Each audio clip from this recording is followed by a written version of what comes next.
Oil changes look simple. Drain, refill, done. But what if I told you that most catastrophic engine failures start within the first week after an oil change? One overlooked step, one careless mistake, and you could be quietly destroying your engine mile by mile with no warning light, no smoke, just hidden damage building until it's too late. After over 20 years diagnosing engine failures and tracing them back to botched oil changes, I can tell you these aren't freak accidents. They happen every single day in driveways and quick lube shops across the country. Today I'm exposing 9 critical mistakes people make right after an oil change that can kill your engine fast, plus a bonus tip at the end that even experienced drivers miss. Let's get into it. Mistake number 9. The double gasket death trap. This is one of the sneakiest ways to destroy an engine, and it happens more often than you'd think. Here's how it goes down. You remove the old oil filter, but the rubber gasket stays stuck to the engine block. You don't notice because you're focused on getting the new filter on. You screw the new filter in place, and now you've got 2 gaskets stacked on top of each other. They don't seal properly. At first, you see a few drops of oil under the car, then it becomes a puddle, then it becomes a river.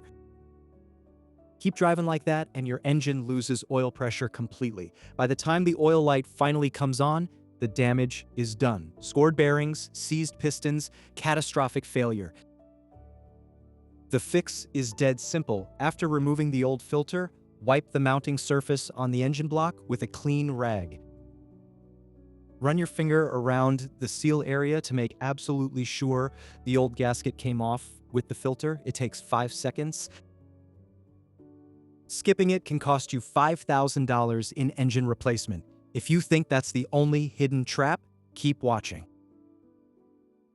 Mistake number 8, draining cold oil. Most people drain their oil stone cold to save time. Big mistake. Cold oil is thick, sluggish, and sticky. It clings to every surface inside your engine instead of flowing out. When you pull the drain plug on a cold engine, a significant amount of contaminated oil stays trapped in passages, around the camshaft, in the valve train. That dirty oil mixes with your fresh oil the moment you start the engine. You just paid for clean oil and immediately contaminated it with old sludge. The right way, start the engine and let it idle for about 5 minutes before draining. You don't need to drive it, just warm it up. Warm oil flows like water, carrying contaminants with it.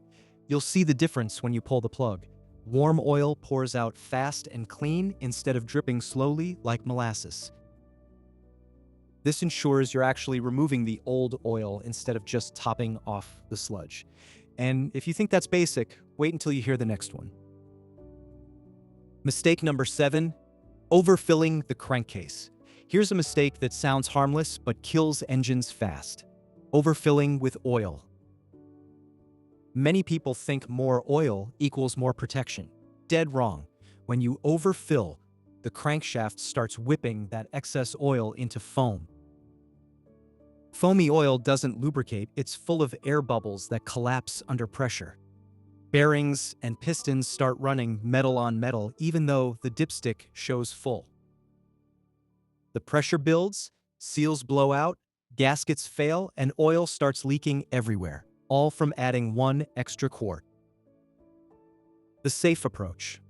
Add oil slowly, checking the dipstick after every half quart. Keep the level between the minimum and maximum marks, never above max. And here's a critical detail most people miss. Park on level ground before checking. If your car is on a slope, the dipstick reading will be wrong. Engines are designed for precise oil levels. Too little starves them, too much drowns them. Get it right. And if you're finding this helpful, hit that subscribe button and turn on notifications. We expose car care mistakes like this every week so you don't learn the hard way. Mistake number 6, skipping the final check. After refilling the oil, most people think they're done. Wrong. You need to run the engine for about 1 minute, shut it off, wait 2 minutes, then check the dipstick again. Here's why. When you pour oil in, the oil pan fills up and the dipstick reads correct. But the moment you start the engine, oil gets sucked into the new filter, which is completely empty. That new filter holds about half a quart to a full quart depending on size, so your oil level drops the moment the engine runs. If you don't recheck after running the engine, you could be driving around half a quart low without knowing it. This step also reveals leaks immediately. If you forgot to tighten the drain plug or didn't catch that double gasket, oil will start dripping within 60 seconds of starting the engine. Catching it in the driveway beats catching it on the highway when your oil pressure light comes on at 70 miles per hour. 2 extra minutes prevents disaster. Mistake number 5, installing a dry oil filter. Most people don't even know this is a problem. When you screw on a new oil filter, it's bone dry inside. The moment you start the engine, oil pressure is 0 until that filter fills up. For the first few seconds, your engine is running with little to no oil pressure. Bearings, cam lobes, and piston rings are grinding metal on metal. One time won't kill the engine, but repeat this over 20 or 30 oil changes and you're shaving years off engine life. The fix: before installing the new filter, pour a small amount of clean oil into it, just enough to saturate the filter media, maybe a quarter cup. Then dip your finger in oil and coat the rubber gasket before threading the filter on. This ensures instant oil pressure the moment you turn the key. Some people skip this because it's messy. A little oil on your hands is cheaper than a $4,000 engine rebuild. And just when you think you've covered everything, the next mistake is hiding in plain sight. Mistake number 4, installing a dry O-ring. The rubber seal on your oil filter is the only thing preventing oil from leaking all over your driveway. If you install it dry, that rubber can twist, grab, or even tear as you tighten the filter. A tiny tear might not leak immediately, but once the engine heats up and oil pressure builds, it starts dripping. Most people blame the filter or the car, when the real problem was installing a dry seal. The solution: before threading on the filter, dip your finger in fresh oil and wipe it around the rubber O-ring. That thin oil film helps the gasket seat perfectly and prevents tearing. It also makes removal easier next time. Dry O-rings bond to the engine block like glue. And while you're at it, wipe the mounting surface on the block. Clean. Even a tiny piece of dirt or old gasket material can prevent a proper seal and cause leaks later. But if you think proper filter installation is the only place people mess up, wait until you hear what happens when they tighten the wrong part. Mistake number 3, the Gorilla Grip drain plug. This one destroys oil pans every single day. People think tighter is safer, so they grab a socket wrench and crank the drain plug with everything they've got. What they don't realize is they just strip the threads or crack the oil pan. Once that pan is damaged, you're looking at a $300 to $800 repair depending on the vehicle. And all because someone thought the drain plug needed to be torqued like a lug nut. Here's the truth. The drain plug doesn't seal from being tight. It seals from the crush washer or gasket on the bolt. When you over-tighten, you stretch the threads, warp aluminum pans, and sometimes snap the bolt clean off. Then your quick oil change becomes a nightmare repair. The right way: use a torque wrench. Most drain plugs need only 20 to 30 foot-pounds of torque, not King Kong strength. If you don't have a torque wrench, tighten until the bolt is snug, then give it just a small additional twist, maybe an eighth turn. That's it. If you've been over-tightening for years, watch for slow leaks around the drain plug. Damaged threads might hold for a while but eventually fail. Catch it early before you're stranded with a crankcase full of road debris. But if you think over-tightening is bad, the next mistake happens before you even pour the oil, and it ruins everything. Mistake number 2. Using the wrong oil. You'd be shocked how many people think oil is oil. It's not. Every engine is designed for a specific viscosity. 0W20, 5W30, 10W40, whatever. Use oil that's too thick and your engine struggles during cold starts, wearing components before proper lubrication reaches them. Use oil that's too thin and it breaks down under heat, leaving metal parts unprotected. Modern engines with tight tolerances and turbochargers are especially sensitive. Using the wrong oil doesn't just hurt performance, it can void your warranty completely. The fix. Check your owner's manual. That book in your glove box tells you exactly what grade and type your engine requires. Full synthetic, synthetic blend, or conventional. Don't guess, don't assume, and one more warning, buy oil from reputable retailers only.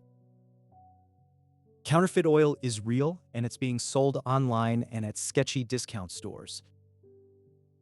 If the price looks too good to be true, it probably is.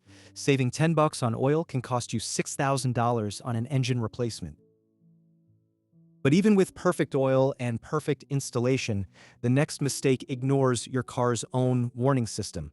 And that's when engines die for good. Mistake number 1. Ignoring the oil life monitor. The biggest mistake drivers make after an oil change is dismissing that oil life warning light. Modern cars track engine temperature, load, driving conditions, and habits. When that light illuminates, it's not guessing. It's calculated. Your oil is done. But here's what people do. They see the light and think, I'll get to it next week. That week turns into a month. That month turns into catastrophic engine damage, and it gets worse. Many newer vehicles log maintenance history in the computer. When you sell or trade in, the dealer plugs in a scanner and sees every skipped oil change. Your resale value tanks instantly, all because you ignored a dashboard light. The fix. Respect the warning. When the oil life monitor says it's time, it's time. Change the oil and reset the monitor properly. Don't override it. Don't delay it. Your dashboard isn't nagging you. It's trying to save your engine from destruction. And here's the bonus tip we promised. Something most drivers skip without realizing the risk. Driving off immediately after an oil change. When you start the car after refilling, fresh oil takes several seconds to fully circulate and build pressure throughout the engine. If you slam it into gear and drive away immediately, critical components are still running dry for those first few seconds. Bearings, cam lobes, lifters, all grinding without adequate lubrication. The fix.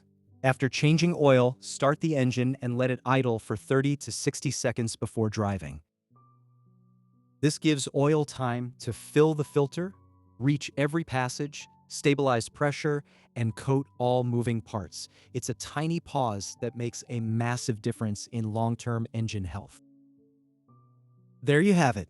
9 mistakes that can kill your engine faster than you'd believe. Plus, the bonus tip most people never think about. Which one have you seen people make the most? Drop it in the comments. Your experience might save someone's engine and thousands of dollars. And if you found this helpful, don't miss the next video where we rank every major oil brand from worst to best based on real oil analysis data. The results will shock you. Hit that like button, subscribe if you haven't already, and I'll see you in the next one. Thanks for watching.